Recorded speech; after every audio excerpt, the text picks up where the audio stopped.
Here we have the outside of the 2015 Elddis Accordo 140. As we move along, we will firstly come to the location of the cassette toilet. To remove, lift and then pull the cassette towards you. Before use, remove the cap and add your toilet chemical with a small amount of water. The cassette also empties from here as well.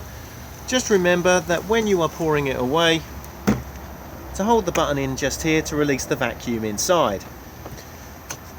It is also advisable to keep this seal here lubricated. Thetford do their own seal lubricant, but any silicone based lubricant is fine. This is also a nice easy way of giving the cassette a good clean out. If you do need to gain full access to the cassette, this whole section here can be twisted round. You'll see at the moment this arrow is here. This arrow needs to be pointing at this point here. Removing this is also a good way of gaining access to the float mechanism inside. If anything has wrapped itself around it, it can give a false reading, so it may need to be removed.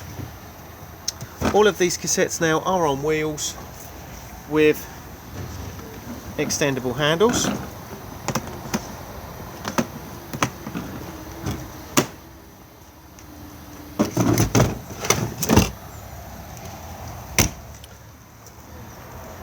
We then have, as we move along, the grey water drain. So anything that goes down your plug holes is then drained off at this point here. To open, just turn.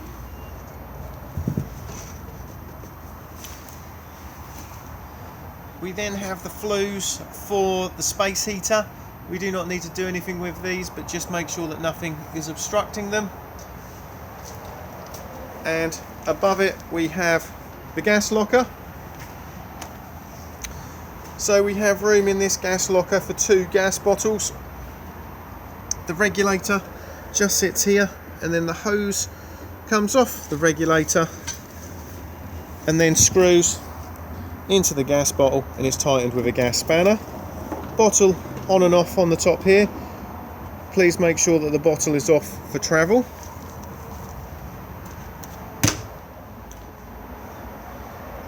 We then have fresh water into the van.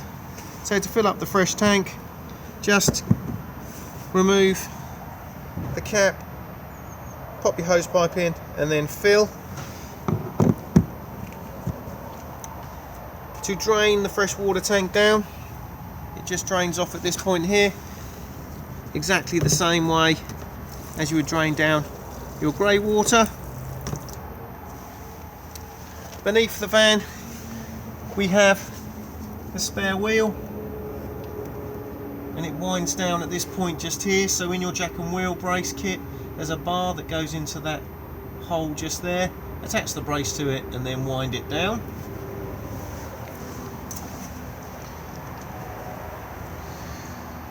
As we then come around to the rear, we have the rear access point into the van, and then we have the bike rack. This particular bike rack winds down, so we have this winding handle just here. This end is magnetic, so it will draw itself to it. Once you are then attached, you then need to start winding it down. Once the bike rack has been wound down, it will look like this. We then just need to undo the clip just here, and then the rack will fully come down. We then pop the bikes on the rails, these through the wheels, and then these arms here around the framework. If we now wind the bike rack back up again,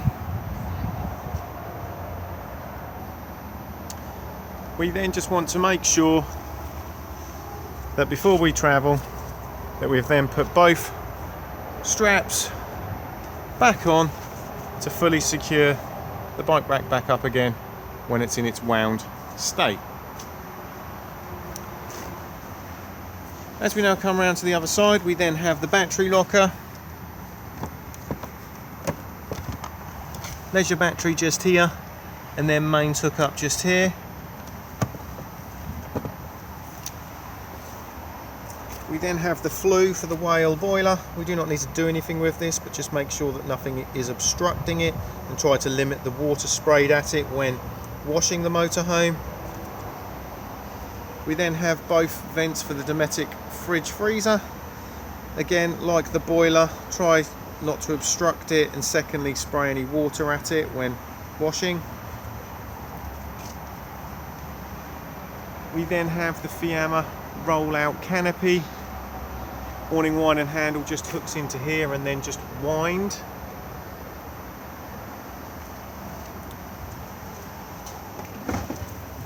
We then have diesel fill just here, cap undone on the ignition key. Tyre pressures on the door pillar. Jack and wheel brace in the kit underneath the passenger seat.